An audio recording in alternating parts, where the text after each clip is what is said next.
biyyaa Itoophiyaatu dhaqee manoota nama dhuunfaa qotee bultoota, horsiisee bultoota, daldaltoota warra ta'anii mana isaaniitti abidda qabsiisee gubaa jechuudha. Tokko immoo poolisoota Oromiyaatii jedha Amnesty International. Warri kanarraa hafan immoo aangawoota bulchiinsa gandaa. Yeroo baay'ee dura taa'ota bulchiinsa gandaatii jedha Amnesty International. Egaa gabaasni Amnesty International godinoota Gujii Bahaa fi Lixaa keessatti manneen 60 ol akka gubamanii ragaa barreessee lafaa qaba. Mana tokko agarre miti mana 60 ol eessatti Gujii Bahaa fi Lixaa qofa keessatti manneen 60 mana nama nagaa abbaaf haadha ijoollee keessaa gadi yaasanii manni abiddi itti qabsiifame mana 60 ragaadhaan harkaa qabaa jedhe Amnesty. Mana 60 laa qalbeeffadha. Tokko argine nu yarra. Namoonni manni jalaa gubate akka qe'ee isaaniitti hin deebi'ne dhorkamanii deebi'uu hin danda'an manni isaanii tokkicha jalaa gubamee jennaan. Namoonni maasaa bunaa qaban kan buna qotatanii ittiin jiraatan buna isaanii dhaqanii akka hin makaranneef yookaan akka buna isaanii hin funaanamneef dhowwamaniiru keessumattuu warri manni jalaa gubate jechuudha. Amma gaa ragaa Amnesty lafa kaa'e keessaatu wanta qabatama dubbanna gaamma. Amma har'a mana gubataa jiruuf loltoota wal biratti argine miti. Amma immoo namni manni jalaa gubate maal jedhee himate. Ragaa Amnesty barreessee lafaa qabu kan addunyaatti himame dubbannaa jechuudha. Namni Aminaa Haayiluu jedhamtu kan utuu loltoonni raayyaa ittisa biyyaa poolisii Oromiyaa fi milishoonni gandaa qindoomanii mana see jalaa guban kan agarte ija seetiin mana see kan jalaa guban waan iseen ragaa iseen Amnesty Internationalidhaaf kennite dhaggeeffannaa jechuudha. Anatu hiike afaan Oromootti barreeffama Amnesty Internationaliti kana kan barreesse Kiyyaas miti anas miti Amnesty Internationalitu barreesse afaan Oromootti garuu anatu hiike. Namni waan kana arguu barbaadan gabaasa Amnesty International miilana baase fuula 32 irratti arguu dandeessu. Akkuma beekamu Amnesty'n maqaa namootaa gaafa dha'u maqaa isaanii hin maksa waa'ee nageenya isaaniitiif jedhee maqaan nuuf kennamee asirra jiru ragaa kana naaf kenniteetti jedhee kan Amnesty'n irratti hundaa'ee wabeeffate Aminaa Haayiluu jedhamti jechuudha. Waan iseen jettee Amnesty'tti gabaaste jecha seetiin kan afaan Ingiliziitiin jarri barreessan afaan Oromootti hiikeera isan isinii dubbisa keeyyata tokkittiidha. I quote. Poolisoonni Oromiyaa bilchitoonni gandaa fi loltoonni raayyaa ittisa biyyaa mana koona jalaa guban. Dursanii odeeffannoo tokko illee nuuf hin kennine. Mana jireenyaa koo citaarraa ijaarame na jalaa gubaniiru. Uwwisi mana citaarraa ijaarame sana abidda gararraadhaan itti qabsiisan. Manneen naannoo ani jiraadhu keessaa kan kiyya qofatu filatamee gubame. Garuu ganda kiyya Nuuraa Humbaa jechuudha. Gandi suni gandi seen jettu kuni ganda Nuuraa Humbaa jedhamu. Garuu ganda keenya Nuuraa Humbaa keessaa manni gubate kan kiyya qofa miti. Namoonni biroon akkuma koo manni jalaa gubame jiru. Fakkeenyaaf namoonni akka Abdii Aggafaarii, Lammaa Hudeessaa, Shibatuu Godaanaa fi namoonni biroon ani ammaaf maqaa isaanii hin yaadanne manneen isaanii jalaa gubameera. Namoota Shanee Deggertu jedhamantu manneen jalaa gubamee jedha. Fuula 32 gabaasa Amnesty International irraa kan fudhatamedha. Kun egaa nama dhala kan dubbataa jiru. Nama manni jalaa gubatetu Amnesty Internationalitti himatee jechuudha.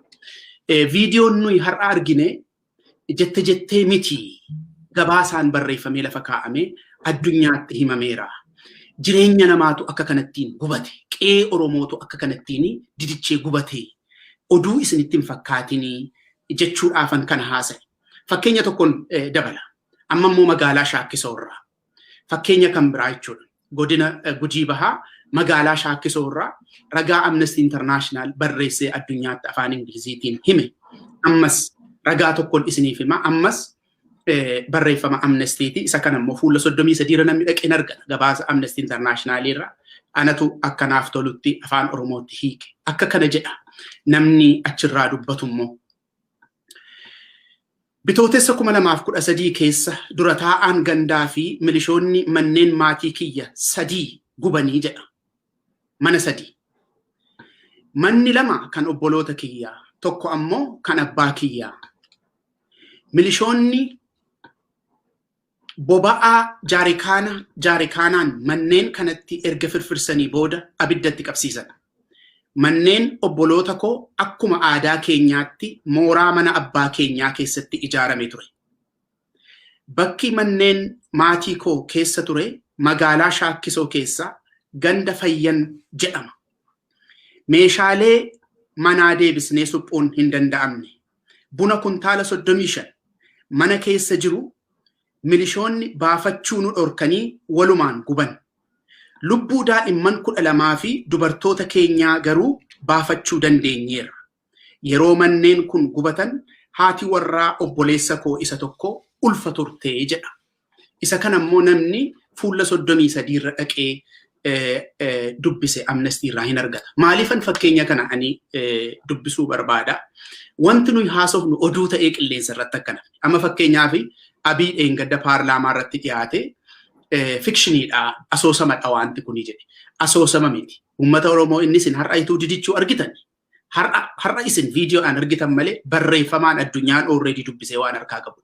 Jireenya namaa, jireenya maatii tokko kanattiin gubatee didichee, jireenya Oromoo tokko kanattiin dirree irratti ituu namni ilaalu gubamee qaammatamee jechuudha. Kanaafi ani gama kootiin akkamitti ilaalte sati jetteefan jedhe gama kootiin viidiyoodhaan arguun koo akka nama tokkootti baay'ee na gaddisiiseera. Ilaaluudhaafis baay'ee namatti ulfaata. Garuu dookumentii Amnesty International irraa dubbisee visualize godhee imagine godhee of keessaa waan an qabuuf haaraa natti hin taane siin jechuudhaafan jedha. Gaafa kana haasofnu garuu wanti nuyi ammas dagachuun nurra hin jirre jira. Gabaasuma Amnesty International irratti hundoofne yoo haasofne gabaasni Amnesty International dhiyeesse dhiittaa mirga namoomaa akaakuu 8 gabaase. Kana qofaa miti. Maaliif nuyi amma tokko tokkoon waanuma guyyaa guyyaadhaan dhagaamtu wayii yoo nama ajjeefame nama tojjeefame jennee haasofna. Wanta isolated miti wanti ta'e kun. Wanta mootummaan biyya bulchaa jiru tokko shiftummaatti of jijjiiruudhaan bajeta ramadee caasaa bobbaasee hojjetu. Ilaali qindoomina isaa akkamitti akka inni qindoome ilaali kiyya. Bulchitoota gandaa, milishoota gandaa, raayyaa ittisa biyyaatii fi poolisii Oromiyaatu waliin qindoomanii mana namaatti jaarikaanaan beenzila firfirsanii dhaqanii abiddatti qabsiisanii qaammatu. Kuni hojii mootummaan tokko caasaa isaa fayyadamee bajeta ramadee hoogganee hojjetedha jechuudha. Maleessa wanta isolated miti. Garuu wanta kana duwwaa miti. Akaakuu 8dha kan Amnestiin gabaase. Ammayyuu namni yaadachuun kan irra jiru jechuudha. Tokko ajjeechaadha. Ajjeechaa seeraan ala mucaan namaatu mana murtiitti hin dhiyaatin shanee deeggarta jechuudhumaan ajjeefamaa ture. Inni lammaffaanii hidhaa seeraan alaati. Sadaffaanii miidhama manneen hidhaa keessatti raawwatamanidha kan Amnestiin gabaase. Inni arfaffaan torture mucaa namaa gidirsuu wanta dhaggeeffachuuf ilaaluun namatti ulfaatu, yaaduun namatti ulfaatu mucaa namaa irratti raawwachuu. Inni shanaffaan immoo dubartoota gudeeduudha. Ja'affaanii hidhaa jumlaa sanqalleef xoolleetti raawwatamedha. Torbaffaan immoo humnaan jiraattota qe'ee isaanii irraa buqqisuudha. Saddeettaffaan immoo qabeenya gubuu ishee nuyi amma fakkeenya 2 qofaa ilaalle Gujii Bahaaf Gujii Lixaa keessatti Amnestiin ragaa mana gubamee 60 qaba jedhee kan inni dhiyeesse jechuudha. Maaliifan waan kana dubbadha? Wanti kuni yoodhuma iddoo tokkotti raawwatame ta'ellee waa'een nama tokko akka kanattiin biyya seerri hin jirre ta'e nama tokko irratti akkas kun raawwatamuun nama gaddisiisa. Oromoo ta'uu yoo baate iyyuu namni sun nama gaddisiisa. Jireenyi namaa gaafa akkasitti abidditti qabatu jechuudha. Garuu kuni Wallagga Lixaa keessatti wanta raawwatamaa tureef ragaadha. Wallagga Bahaa keessatti wanta raawwatamaa tureef ragaadha. Raawwatamaa ture jechittis waan ta'eef. Qellem Wallaggaa keessatti wanta raawwatamaa ture. Har'as wanta raawwatamaa jiru. Horro Guduruu Wallaggaa keessatti wanta raawwatamaa ba'e. Har'as wanta raawwatamaa jiruuf ragaadha wanti kun. Kanaafi kuni agarsiiftuu haala yeroo Oromiyaati jechuudha. Oromiyaa keessatti manneen jiraattotaa haala kanaan gubamu waan ta'eefi isa kanaafi ragaa qabatamaatu jira jennee uummanni Oromoo Bahaa Lixaa Kaabaa Kibbaa akka inni wal dubbisuu danda'u waan inni wal keessa jiru dhugaa akka ta'e wanti kun Gujii qofatti akka hin taane yoo gujii qofatti raawwatame iyyuu nama tokkitti irratti yoo wanti kun akka tasaa raawwatame iyyuu nama gaddisiisaa hin jedhe. Namni nama tokkorraa haaloo qabu mataasaa yoo dhaqee waan kana raawwate garmalee nama gaddisiisaa wanta akkasii biyya mootummaan jirutti ta'uunsaa. Kun garuu namatu akkas wal godhe miti yookaan nama tokko jibbet akka wal godhe miti. Mootummaa biyyan bulcha jedhetu mootummaa Abiy Ahmediin geggeeffamutu caasaa isaa fayyadamee akkan sila sitti metti qindoominaan sagantaan baafamee gaaza guyyaa saafaatti firfirsanii mana namaa akka viidiyoo irraa argine sanatti gubanii jechuudha. Dhimmi kanaa maanni yooti yeroo qabaatti haasa'uu dandeenya. Garuu kun walumaa galatti haala Oromiyaan keessa jirtudha siin jechuudhaaf hin dubbadhe.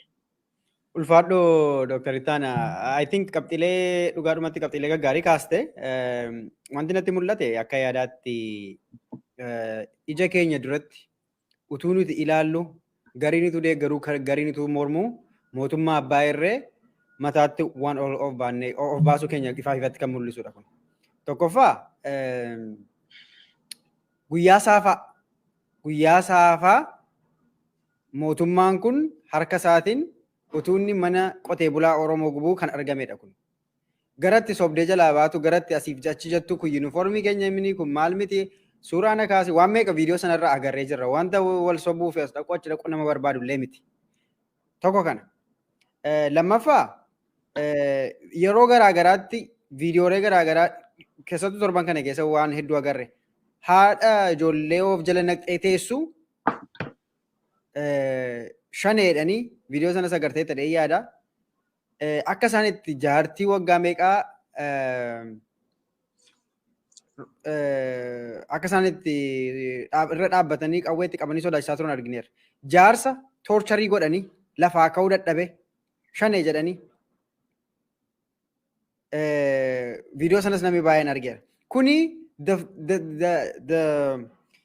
the true face reality mootummaa Dr. Abiy Ahmed mugdurfamudha. The reality.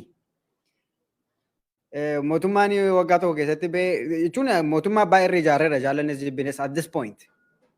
Maaliif sadarkaatti uummati keenya sadarkaa kanatti manni isaa meeqa jalaa gubatu yerootti jaarroleen keenya mana hidhaa galan haati oduu keenya kalleessaa irratti itti daballeerra wanta kana haati ijoollee ishee wajjin mana hidhaa galte mucaa waggaa 3 wajjin mana hidhaa galte shanee deeggarta jedhamuudhaan. On the other hand mootummaan shanee himataa shaneen utuu practically broad daylight akka mootummaan godhu kanatu godhu agarrees hin beeknu mootummaa marraa dhageenya uummata jedhee hin beeku. Not to defend gochuudhaaf yookaan immoo political party wanni gochuudhaaf miti. Is a reality. Yoo jiraate namni haafidu gadi. Warri mootummaas adda bilisummaa Oromootu kana godhe wanta jedha yoo jiraate hafidan. Faakti sana bakkee matti dhiisneetu amma haala kanaan maal keessa jirra jedhamuu danda'ame Dr. Itaana. Jechuun haalli amma Oromoon keessa jiru kuni maal keessa jirra jedhamuu danda'a. Akka dhugaadhuma dubbachuudhaaf yeroo baay'ee gaafa waa tokko haalli poolitikaa kun yeroo baay'ee siyaasa ta'uu dhiisa beektaa at some point. Siyaasa ta'uu dhiisa gaafa siin jedhu siyaasa yeroo baay'ee aayidiyaa garaagaraa wanta wanni gotu. Ganta ija kee dura jiru wanta baay'ee poolitikaa itti gochuun sirra hin jirre tokko gaafa dubbachuuf kaatu jechattu si hanqata. Jechuun realitii lafarra jiru tokko this is an action descriptionidha kun describe gochuudha wanta ummati argaa jiru. Kana describe gochuuf al takka waama jettu si wallaalchisa because waan jettee namatti explain gootu illee qabdu ummatu argaa jiru maal isaa explain gootu. Garuu maal keessa jira jedhamuu danda'ame akka Oromootitti maal keessa jirra? Galatoomi kiyya gaaffii ijoodha wanti itti gaafatte wanti Oromoon keessa jiruuf wanti Oromiyaan keessa jirtu sabni biyya ofii dhabe tokko waan keessa jirudha. Sabni biyyirraa fudhatame maal akka inni fakkaatu sana keessa jira jechuudha. Sabni biyyirraa fudhatame seenaa keessattis mul'atee beeka. Kaleessas Oromoorraa biyyi fudhatamee beeka. Inni har'aa kun garuu addadha. Waan inni adda ta'ee fi nan dubbadha na moment. Garuu gabaabaadhumatti gaaffii keessii deebisuuf wanti nuyi keessa jirru haalli nuyi keessa jirru haala itti Oromoon biyya ofii dhabee biyya ofii irratti qabeenya duwwaatu hin ta'in lubbuunsaa arbitrarily yeroo barbaachisaa ta'etti yeroo mootummaan barbaadetti yeroo shiftoonni mootummaan bobbaasu kun maqaa milishaatiin maqaa raayyaa ittisa biyyaatiin warri bobbaafaman kun sa'aatii barbaadan fuudhanii kan nama ajjeesan jechuudha. Kanaaf biyya dhabuunii addunyaa keessaa bakka garagaraatti mul'ateera. Seenaa Itoophiyaa keessatti yeroo baay'ee bara dheeraadhaaf Oromoo keessatti mul'ateera. Fuulli isaa inni ammaa kun fuulli isaa inni dhugaan kana fakkaataa jechuudha. Kanaaf mootummaan amma jiru kuni mootummaa maaliitii isa jedhu isa achirraa kaanee haasofna jechuudha. Kanaan dura iddoo tokkotti miidiyaa kam akka ta'e hin beeku waan kana dubbadheen ture. Mootummaan amma Itoophiyaatti dhufe kuni mootummaan uummata Oromootti amma dhufe kuni mootummaa isa dura wayyaanee jennu yookaan mootummaa OPDO duraarraa baay'ee garmalee addadha. Maaliif addaa yoo naan jettee aangoo duwwaadhaaf miti kan dhufe. Amma namni aangoo jabeeffachuudhaaf namni inni kaan authoritarian inni kaan totalitarian afaan Oromootiin immoo abbaa hirrummaa ijaaruudhaaf yeroo jedhan dhagaa. Yes, inni jalqabaasadha. Garuu galmi isaa sanatti hin fakkaatu. Galmi wasaa waan kan biraadha. Dhimma Abiy hojjechuudhaaf manaa ba'eetu jira. Dhimma guddaa kan inni itti dhimmee hojjetaa jirutu jira galmaan ga'uudhaaf. Dhimma kanas immoo uummata keenyatti dide malee Abiy takkaa nu dhossee hin beeku. Yeroo hundumaa nutti himu. Gaafa aangootti dhufee kaasee nutti himu. Federeeshiniin sabdaneessaa Itoophiyaa amma jiru kun diigamuu qaba. Hin ta'u. Maal jechuudha? Naannoon Oromiyaa amma jedhamu kun diigamee firfirfamuu qaba. Manca'uu qaba. Hin ta'u caasaan federeeshinii sabdaneessaa amma jedhu kun hin ta'uu kan jedhudha. Galmi isaa achi lafitti adeemamaa jiru. Amma gaa purpose kanan dubbadha. Mootummaan amma Itoophiyaatti dhufe keessumatti mootummaan Oromootti amma dhufe kuni mootummaa aangoo duwwaa barbaadu miti isin jedhe. Jibba Oromoo gadi fagaataa of keessaa qaba mootummaan amma dhaabbate kun. Jibbaa fi sodaa gadi fagaataa. Maaliif mootummaan kun mootummaa nafxanyaati? Ilaa qalbeeffadha. Mootummaa nafxanyaa jechuun namoota afaan Amaaraa haasa'an qofa jechuu miti. Mootummaan nafxanyaa gaafa dhufee Oromiyaa cabse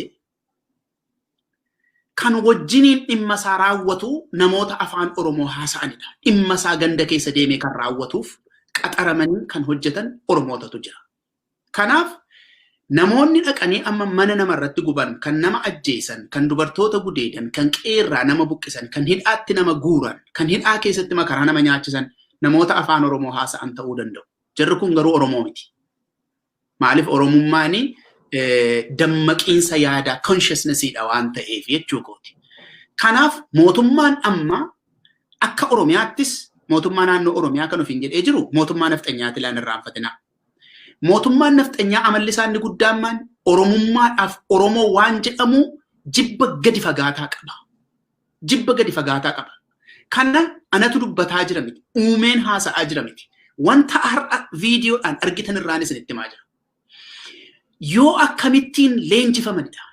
Loltoonni har'aa kun maal itti himamee yoo leenjifamanidha. Mucaa namaa mana abiddatti qabsiisanii suuraa fuulduratti kaasanii sirbaa gaa amma dhiichisaa kan jedhan yoo maal ta'edha.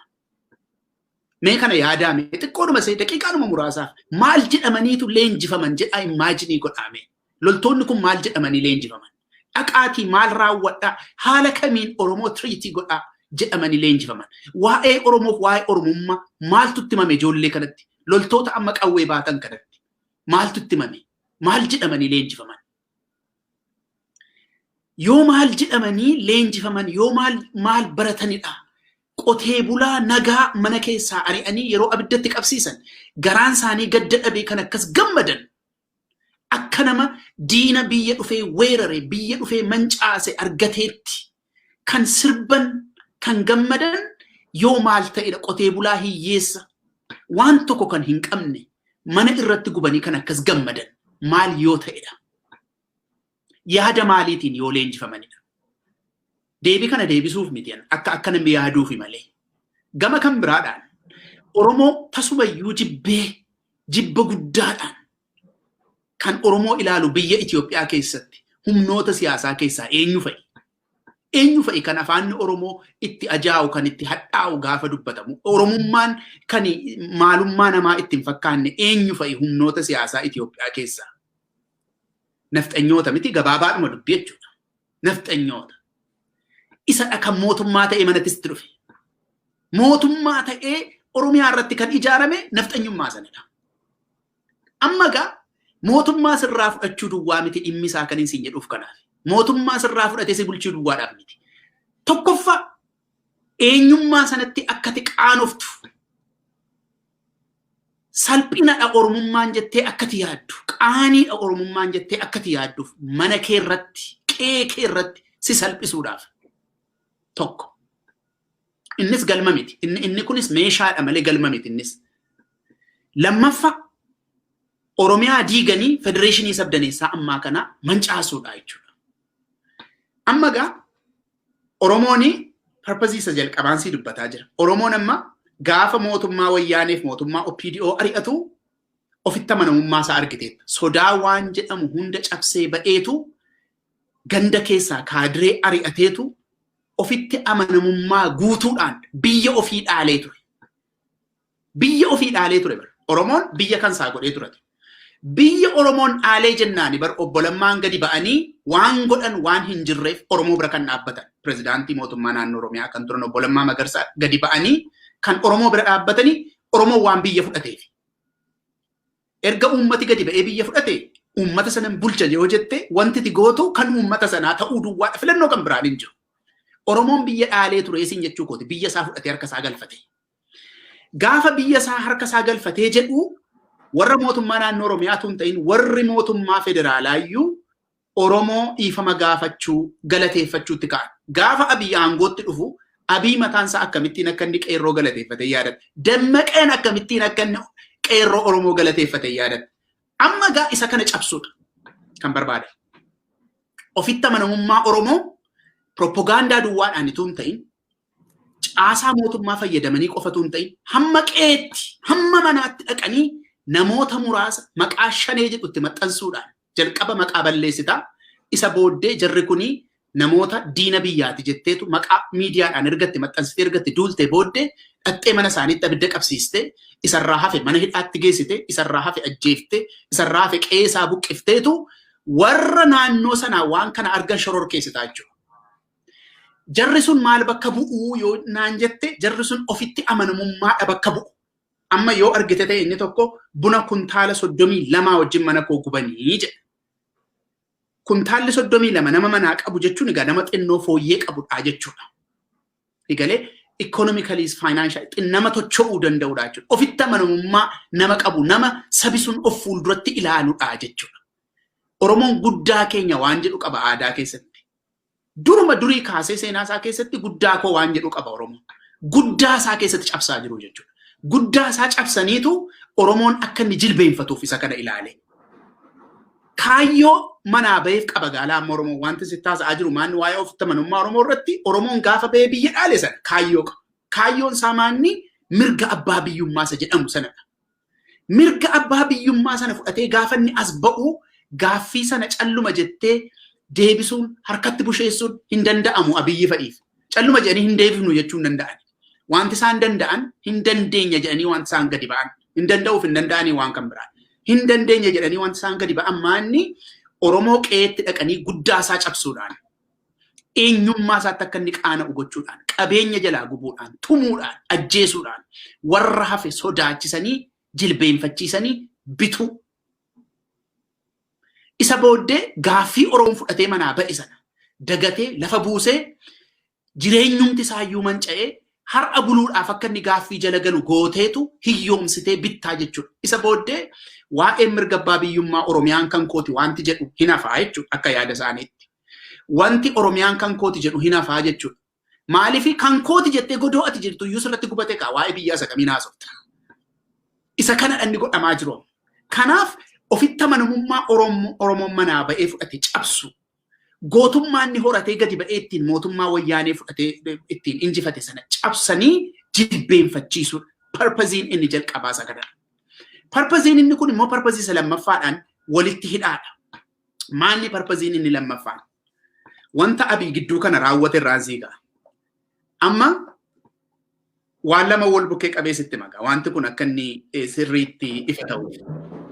Gaafa Abiy loltoota paartilee mormitootaa walitti qabee jechuudha. Filannoo afurtu jira. Filannoo afur kana keessaa tokko konfirmi godhaa filaanatti maayee lakki yeroo nuu kenni malee nuyi har'a gochuu hin dandeenyu jennaan akkamitti akka inni eekame akkamitti akka inni aare hin yaadatta miti. Isa booddee walfalmii siyaasaa biyya sana irratti geggeeffame irraan kan ka'e hirrifate namichi deebi'eetu. Maaliifi fulbaana 30 booddee mootummaa wanti jedhamu biyya kanarra hin jiru aangoon kee dhumeera jennaan na'e gadi ba'ee eekame. Namni waan an barbaade fuuldura dhaabbatu namni anaan na loluu barbaadu gaafa jiraate nan ajjeesa akka jechuu fokkoree jechuudha. Isa booddee wanta barbaadu hunduma hojjetatee gaafa raawwatu mana maree federeeshinii itti geessifatee waan hundumaa erga raggaasifatee aangoonsaa baroota hin murtoofneef erga raggaasifamee fi booddee garuu waan inni jedhe kaleessa hin yaadatta. Amma mari'achuu hin dandeenyaa jedhe. Amma mari'achuu hin dandeenyaadhe maaliifi indefinitely yeroo hin murtoofneef aangoo isaa dheereffateera jechuudha. Lafan sila jedhetti si deebisuuf egaa. Purpose Abiyyi amma dhimmi Abiyyi manaa ba'eef egaa amma hojjechuudhaaf qophiin kan jalqabame egaa amma dhala. Abiyyi kaleessa eengadda wanta godhaa ture caalaa kan inni godhuuf deemu ammadha. Maa inni dhimmi sunii yoonaan jette wantoota gidduu kana ta'aa jiran irraa argita. Wanta sana immoo fakkeenyaaf kaleessa koomishiniin eenyummaatiif daangaa qoratu qorannoo isaa hojjetee akka dhiyeessuuf qophiin xumurameeraa jedhani. Ila anamma sittin dheeressu garuu koomishiniin daangaatiif eenyummaa suni federeeshinii aangoo federeeshinii mana maree federeeshinii dhiibbachuudhaan kan dhaabamedha heeraan ala. Maaliif manni maree federeeshinii mana maree bakka bu'oota sabootaaf sablammootaati. Kanaafi daangaa naannotaa jiru amma diiganii riishaafil gochuudhaafi hojii hojjetamaa jira jechuudha ergaansa. Inni sitti maa jiru gaamaanni parpaziin lammataa kun Abiyyi wanti inni hojjetaa jiru wanti inni hojjechuudhaaf adeemu aangoo dhumarra taa'uu duwwaa miti. Aangoorra taa'uu duwwaatu hin ta'in tokkoffaa aangoosaa lafa keessa kaa'adhu. Aangoosaa erga lafa keessa kaa'ate immoo Itoophiyaa ijaaruudhaaf jalqabamee karaa irratti hafte galmaan ga'u isa kana Daani'eel Kibrat nutti meera yaadatta miti. Minilikiif Haayile Sillaaseen jalqabanii milkaa'uu didee jechuudha. Dhuguma jedhe milkaa'uu hin dandeenye. Amma gaa Abiyyitu milkeessaadha. Amma Abiyyi wanti inni manaa ba'eef inni guddaan isa kanadha jechuudha. Aangoosaa indefinitely dheereffatee maal godhaa yoonaan jette inni jalqabaa Oromiyaa diiguudha. Which is underway jechuudha. Oromiyaa diiguu jechuun federeeshinii sana diiguudha jechuudha. Wanti kan biraan jiru. Amma ituu iji keenya ilaaluu miti kan sabaaf sablammoota kibbaa diigee haala ofii barbaaduun ijaaraa jiru. Miti kee. Oromiyaan amma har'a jira. Oromiyaa biyyumti jedhamu yoo akka biltsiginnaatti Oromiyaa biyya jedhamu hin jiru akka naa galutti yoo ta'e. Heerarra malee lafarra hin jiru san sitti maa jira. Naannoo kibbaa ituu iji keenya ilaaluu utuu uummati Itoophiyaa ilaaluu abbaa duulaatii wajjiniin shanashananii akka barbaadanitti daangaa kaasanii lafa kaa'anii jechuudha. Bor Oromiyaa shanashanee akka inni lafan keenyeef wabii isa kamtu jira. Hin jiru. Wabiin tokko iyyuu hin jiru. Wanti Abiyyi hojjechuudhaaf deemu dhimmi Abiyyi manaa ba'eef dhimmi Abiyyi nama ajjeesaa jiruuf galmisaa isa kana. Hin ta'a. Hin ta'u. Ana miti kan hin ta'uudha. Oromootu hin ta'uu jedhee jalqabee waa'ee mormii sanaatti yoo ce'u. Waa'ee mormii sanarraati tarii guyyaa lamaan sadan kana bakkeewwan garaagaraatti magaalota Oromiyaa garaagaraa keessatti mormiin bifa garaagaraatiin gaggeeffamaa ture. Hiriirri mormii gabaa lagannaa gara lixa Oromiyaa keessa eegalee ture. Maqiis turee jira. Haa ta'u iyyuu malee sekiyuritiin garaagaraa deemanii humnaan kaan reebanii kaan balbala cabsanii akka isaan banan gochuu yaalaa turanii magaalaa Naqamteetti milkoofne guyyaa sadaffaa irra jiran itti fakkaata haga amma hiriira gabaa lagannaa tu jira. Kaleessa immoo wanna diinshoo irratti ta'e wal qabatee Baaleetti mormiin jabaan ka'eera. Mormii ka'an keessaati ka Baalee xinnoo vividly kan mul'ate vividly gaafan jedhu sirriitti organized waan ta'e fakkaata. Aarii baay'ee wanta qaban fakkaata. Suuraa viidiyoo garaagaraa agarree jirra. Aggressivenessii baay'ee keessatti argama. akkasumas immoo Oromiyaa guutuullee waamaniiru hiriira isaanii keessatti dhaadannoolee garaagaraa fuudhanii ba'aniiru. Haala mormii kan akkamitti ilaaltaa? Qindoominni isaa darbees immoo gara fuula duraa adeemsa hiriira kana waamuu bifa kamiin ta'uu qaba? Wanta sanarratti haasofne tarii. Egaa akkuma tamma jette mormiin iddoo tokko duwwaa miti iddoo garaagaraa jira bifa garaagaraatiin kan adeemaa jiru. Magaalota lixa Oromiyaa keessaa waa'een gabaa lagannaa akkuma jette adeemaa jira. Dhimmi karaa cufuus akkuma kanattiin jira. Diinshootti immoo wanti mul'ate jira. Diinshootti hiriiruma property godhame. Egaa inni nama rukutuu bare dhufee miidhaa qaqqabsiiseera. Ammaa fi wanta ragaa qabatamaa as ba'ee nagarre malee fakkiin namoota kufanii ba'eera. Garuu miidhaan akka qaqqabee naagala nan hubadha. Kanaafi amma gaa Oromoon dhimma isa abii manaa ba'e kanaaf jechuudha. Oromoo ofitti amanamummaa isaa cabsuudhaan guddaa isaa keessaa cabsuudhaan jilbeenfachiisanii bituun hin ta'uu jedhaa jechuudha. Hinuma hin ta'udha. Du'ee tan bada malee hin ta'udha. Dhuguma immoo Oromoon yoo ajjeestee fixuu dandeesse hunda fixarraa kan hafe wanta ta'uudhaaf jiru miti wanti Abiyyi faan yaalaa jiran. Mootummaa Abiyyi duwwaatu hin ta'in biyya sana kostii godha wanta hojjetamaa jiru. Kanaaf Oromoon ka'eeraa jechuudha. Amma yoo dugda duubatti deebitee ilaalte protestiin iddoo garaagaraatii gaafa jalqabamus Oromiyaa keessaas yoo deebitee ilaalte seenaasaa gaafa jalqabamu iddoodhuma tokko jalqabamaa iddoodhuma muraasaa jalqabamaa jechuudha. Amma gaa uummati Oromoo hin ta'uu jedheeraa jechuudha. Waggaa lamaa oliif wanti sitti dhufaa jiru hamaadha.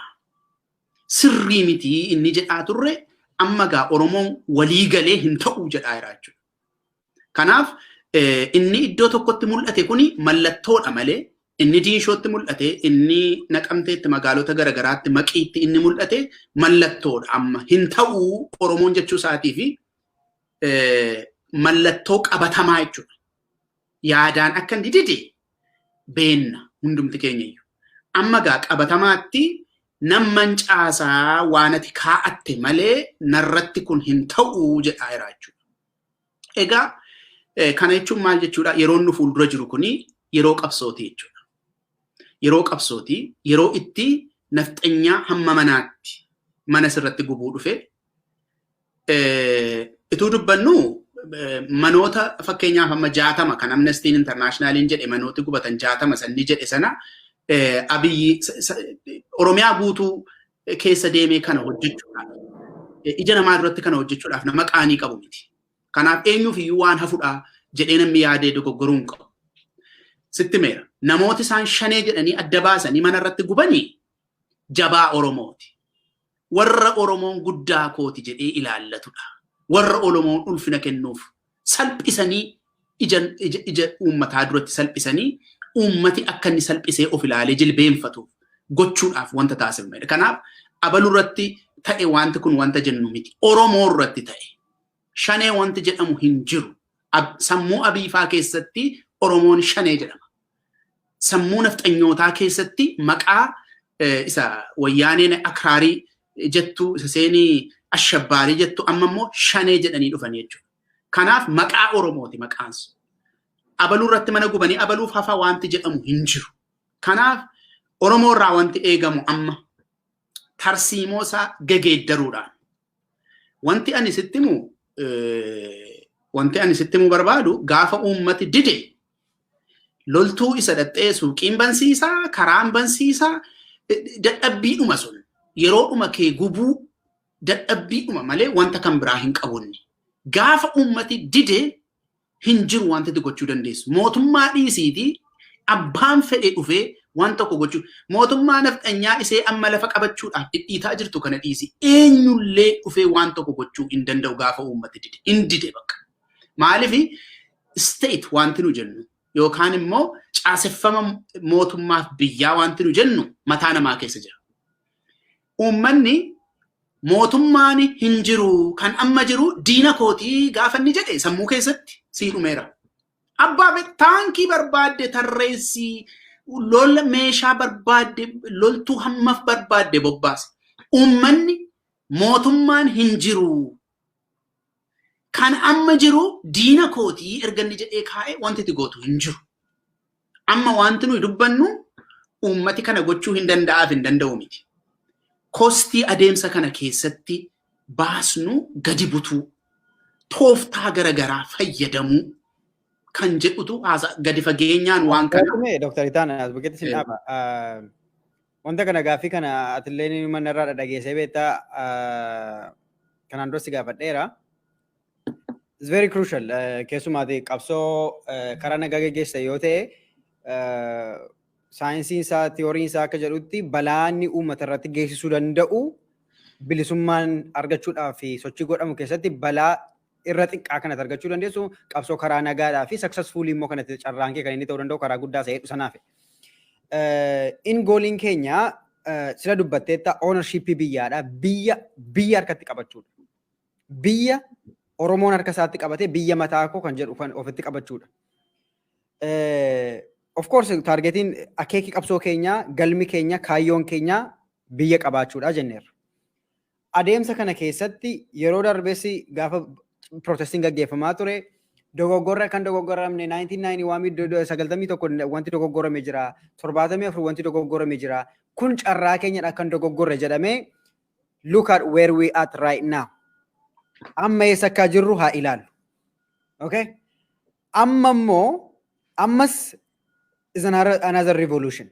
Revolutionii haraatti galuuf adeemna.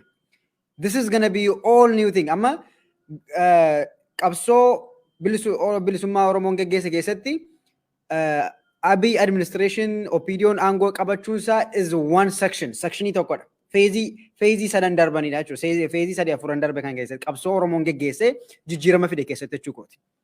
So ammas boorirra geenye mootummaa kana ofirraa fonqolchine mootummaan Abiy akka sakaanillee ulfaataadha dhahee yaadu dhugaa dubbachuudhaaf taana. Mootummaa hidda jabeeffate miti waa hedduu sakaanirra salphata jedhee yaada.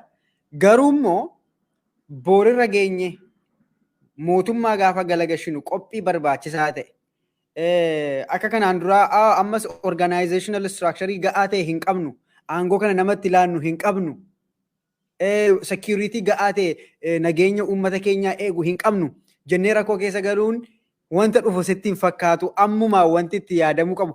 It's good that we are calling for revolution. Protestii waamuun keenya ummati beefalmachuu qaba jechuun keenya waan gaarii ta'ullee waan qabu gaaffii hin qabu sun gaaffii wanta qabu miti. Yeroo wal fakkaataatti garuu spontaneously yeroo wal fakkaataatti hojii manaa Oromoon ofii hojjetachuu qabu. Of qindeessuu, of ijaaruu gama securitytiin, gama politikaatiin, gama nageenyaatiin, gama hundaatiin sirna qopheessuudhaan of qopheessuudhaaf hojiin ammuma jalqaba jettee yaaddu yeroo darbee qabsoo Oromoon geggeesse keessatti wayyaanee waggaa 27 uummata keenya caasaa gajjabeeffattee maal jettee waggaa 4 waggaa 5 gidduutti ofirraatti galagashee jira. So yeroo ga'aan turre sana qopheeffachuudhaaf. Amma immoo biyya kanatti fakkaatu dhugaa dubbachuudhaaf filannoon hin jiru jedhameera. September 30 booda waggaa tokko caalaa wanti turuu danda'u natti hin fakkaatu. Ilaalcha kiyyaadha kun. Ilaalcha koodha. So kanaaf ammarraa kaasnee qophiin barbaachisaan waan ta'uu qabu sitti hin fakkaatu. Wanta kanarraa akka taasiftu hin barbaadu. Galatoomi kiyya gaaffii sirriidha. Garuu qophii isa atamma jettu kana kan murteessu wanta fuuldura keenya jirudha. Dogoggora kanaan dura recognize gochuun waan tokko ta'e kanaan dura dubbadheera waan ta'eef isa keessan deebi'u. Wanta fuuldura keenya jirutu murteessaa jechuudha waa'ee qophii kanaas. Ba'iinsaas akkuma kanaa jechuudha. Ba'iinsaas adeemsa keessa wanta ta'u kana keessaatu ba'aa jechuudha. Galmi keenya akkuma jirutu ta'e. Waa'een galma keenya akkuma jirutu ta'e. Maal siin jechuuf hin jedhee amma fakkeenyaaf yeroo wayyaanee fi yeroo piidiyoo sila kaaftee turte paartileen Oromoo biyyan turre. Warri kaan maneedhaa turanii warri kaan biyya ala turani. Amma haala amma jalqabamu kana keessatti immoo maaltu ta'asa jedhutu murteessaa siin jechuu kooti. Neecharii qophii sanaa. Wanta fedheyyuu haa ta'u garuu. Wanta fedheyyuu haa ta'u. Dogoggorri kanaan dura godhamee irra deebi'amuu hin qabu. Irra deebi'amuus hin danda'u. amma mormiidhaan cinatti wanti namni hundumtuu hojjechuu qabu yaada irratti walii galee Oromoon manaa ba'u. Mirga abbaa biyyummaati miti. Namni waa'ee mirga abbaa biyyummaa Oromoo irratti taa'ee wal falmu hin jiru. Oromoon biyya isaa barbaada waan ta'eef. Biyya isaa dhaaluu barbaada. Biyya isaa maal gochuu barbaadan waan kan biraa. Garuu biyya isaa barbaada. Biyya isaa maal gochuu barbaadaadha garaagarummaan sagantaa siyaasaa paartilee Oromoo gidduu jiru akkanaa galatti. Garuu biyya isaa sana argachuu irratti namni wal dhibu hin jiru. Kanaaf kaayyoon sun akka inni compromised hin taane uummanni ija isaa banatee eeggachuutu raraata. Eenyuun eeggataa? Warra isa hoogganan eeggataa jechuudha. Diinatu hin ta'in. Bari kan rakkina nutti fidee diina miti. Nuti ofitti fide. Isa kanarraa yoo barbaachisaa ta'e yeroo biraa haasa'uu dandeenya. Kan rakkina ofitti fidee kan nafxanyaa mootummaa godhee hamma manaatti, hamma manni gubatutti, hamma dubartooti gudeedamanitti, hamma nama ajjeefamutti, hamma nama ajjeefamee waraabessaaf kennamutti kan manatti ofitti fide nu'idha. Itti gaafatamummaa kana jalaa namni baqachuu qabu. Dogoggora hojjenne ossuu baalarra bubuusuu hin barbaachisu. Namni waan hojjete waan dogoggoree beekamtii hin kennine itti gaafatamummaadhaaf ga'umsa hin qabu. Ammayyuu taanaadhaan paartilee Oromootiif eliitiin hundumtuu dhuunfaadhaanis gareedhaanis paartiidhaanis dogoggora hojjetaniiru amanuu qabu. Namni hundumtuu dhokachuu hin qabu. Yoo dogoggora hin hojjenne namni jedhu jiraate sun waan kan biraadha. Waan dogoggorri hojjetameeftu rakkinni kun dhalate. Kanaafitu rakkinatti deebinee siin jechuudha. Isa kana tokkoffaa, isa kana wal hubachiisuun gaariidha. Kun waa'ee himannaa miti. Isa tokko hadheessanii isa tokko ol qabu yookaan immoo hooggansa ofii gadi qabu miti kun. Itti gaafatamummaa fudhachuudhaaf wal qaqqabsiisu, wal ga'umsa waliif kennuu jedhama kun. Maaliif wanti nu dubbataa jirru qoosaa miti, tapha miti. Kaleessas lubbuu namaatitti kaffalame, har'as lubbuu namaatitti kaffalamaa jira waan ta'eef. Kanaaf bor gaafa mootummaan kun mancaate biyya keenya ituu harkatti hin galfatin manatti galii kan hooggansi jedhu gaafa jiraate Oromoon hiyyoo hin galuu jechuutu raraata. Maaliif warra manatti galii jedhe sana miti har'a kan du'aa jiru. Uummata isa kaleessa du'e tar'as du'aa jira. Dogoggora kana waliin itti seenne waan ta'eef waliin keessaa ba'uu qabna. Boris taanaan. Kanaaf uummati keenya gaafa mootummaan mancaasuudhaaf itti deemaa jirru kun manca'u manatti galii gaafa jedhamu hin galuu jechuudha deebiinsa. Maaliif hin galuu jedhaa? Biyyi isaa harka isaatti deebi'uudhaaf wanti qabatamaan harkarra taa'utu raraata. Isa duraan dhabne sanaa jechuudha. Yookaan immoo wabii biyyi isaa harkarratti galuu isaatii fi wabii qabaachuutu raraataa siin jechuu kooti. Wabii gaafa jettame taana suukeetti si dhaabuudhaaf. Tarii amma feeziidhuma siyaasa addunyaa gaafa laaltu yeroo itti mootummaan tokko sheek ta'ee kufuudhaaf ka'utti international community'n garaagaraa gidduu galuudhaan yeroo baay'ee kan gaggeeffamu transitional government waan ta'edhamudha. Transitional government qaamota hundaa walitti fiduudhaan biyyattii sana gara dimokiraasiitti akka inni jijjiiramu gochuudha.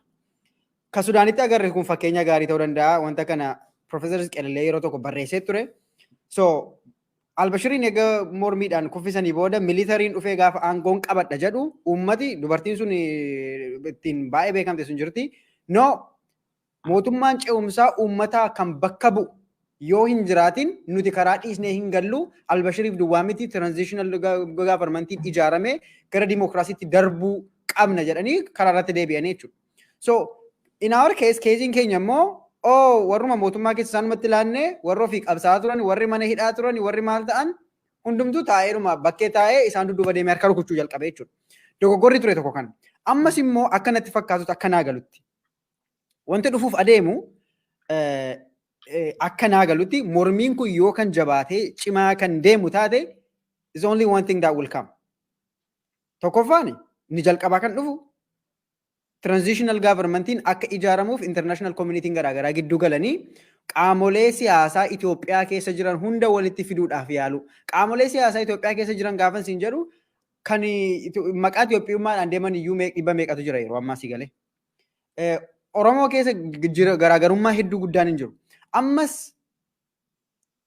ammumarraa kaasnee ejjennoon keenya sanarratti maal ta'uu akka danda'u. Is Oromoon transitional government warra kaan wajjin deemamoo referendumii mataasaa geggeeffatee deema kan jedhu ammoo murtaa'uu qaba jedhee warra manu keessaadhaan. Malee boorirra geenye already international community nu dhaga'ee jira sanadhaa kanaaf transitional government itti galee karaa dimokiraasii ta'een karaa maalii ta'een tokkoffaa Oromoon biirokraasii Itoophiyaa iyyuu hin beeku dhugaa walitti himuuf taanaan. Keessa galee sirriitti hojjechuu faanshinii akka warra Habashaa sana faanshin godhee hojjechuu hin danda'u. Isa reyaalitii dhumatu nuti qabnudha. Akka naa galutti yoo ta'e. Kanaaf ammarraa kaasnee ejjennoo fudhatamuu qabattee yaada dhimma kanarratti. Jechuun kun immoo wanta baay'ee na sodaachisudha baay'ee ta'e. Dogoggorri jalqabaa hojjetameera ammumarraa kaanee ejjennoo qabachaa deemuun wantoota dhufan predict gochaa anticipate gochaa wantoota dhufan irratti ejjennoo qabachaa deemuu qabna jettee yaaddu. This is what will come jedhee waan gatii yaadu fansi gaafadhe gaaffii kana baay'ee ta'e. And then yaada keessa kanarratti baruu waan hin barbaade. Waan lama wanta giraandi wanta iddoo dhaabachuu hin dandeenye wanta guddaa sitti meeraan. Mirga abbaa biyyummaa Oromoo. Inni ituu harkarra sin taa'in yookaan immoo harkarra si taa'uu isaatiif wabiituun qabaatiin manatti galuu hin qabduudha. Waa'ee Sudaan kaafteetta, waa'ee Sudaaniiti garuu dhimma keenya irrattis kan ta'uu qabu manatti galaa gaafa jedhamu deebiin inni jalqabaa ansitti meeraama. Deebii isa jalqabaa kan ta'uu qabu hin gallu kan jedhudha. Hin gallu kan jedhudha. Demobilized ta'ii gaafa jedhamtu demobilized hin ta'uu jechuudha. Eenyuun jetta kana diina miti yeroo sana waliin jetta. Sababiin isaa maaloodha? Rakkinatti akka hin deebineef fala ofii qopheeffachuudha jechuudha. Hamma hooggansi biyyoolessaa kaampii Oromoo keessa jiru. Isee safaraa siree jalaa baatee qabsoo Oromoo keessatti dhuftee ani sanadha kanadha jettu miti. Paartiin gurmuun qabsaa'otaatii fi qabsaa'onni gadameessa dhiphina Oromoo keessaa dhalatan walii galanii falli Oromiyaa kanadha jedhanii wanta qabatamaa kunoo harka keenyarra kanatu ga'e sababiiti manatti galuu qabduuf kanadha. Lammata namni dhufee qe'ee keetti sin ajjeesu. Lammata namni dhufee daa'ima keessi jalaa qaluu hin danda'u. Sababiinsaa nutu kunoo kana harkaa qaba. Waan jedhamu isa adaraa kennatanitu hin ta'in ofii keenya kunoo kana harkarraa qabna. Kanaaf galaa jedhaa jira. Hin jedhan taanaani hin galluudha deebiinsaa. Yookaan immoo wanta ta'aa jiru keessa yoo biyyi sun sarvaayivii gooti ta'e wanta keessa lixaa jirru biyyi kun sarvaayivii godhuu dhiisuu dandeessi baay'isee. Itoophiyaa dhumti steetiin jedhamu sarvaayivii godhuu dhiisuu danda'a. Waan tokko anything can happen from now. Wanti hin taane kun hin ta'u wanti jedhamu hin jiru. Maaliif Oromiyaa duwwaa laaluu hin qabnu? Biyyi kun garmalee biyya guddaadha. Naannoon biyyi kun jiru baay'ee naannoo volataayileedha. Naannoo beellitti baay'atu, naannoo gidiraanitti baay'atu, naannoo lollitti baay'atudha Horn of Africa jechuun. Waggoota 60 darbanii fi maqaa akka sinaanimasii ta'ee tajaajilaa ture. Lolaaf beela jechuun gaafa Afrikaatii fi lolaaf beelli gaafa ka'u gaafa Afrikaa wajjin akka sinaanimasii ta'ee hojjeta. Kanaaf ollaa akka Eertiraatu jira. Itoophiyaa wajjin. Ollaa akka Sudaaniitu jira.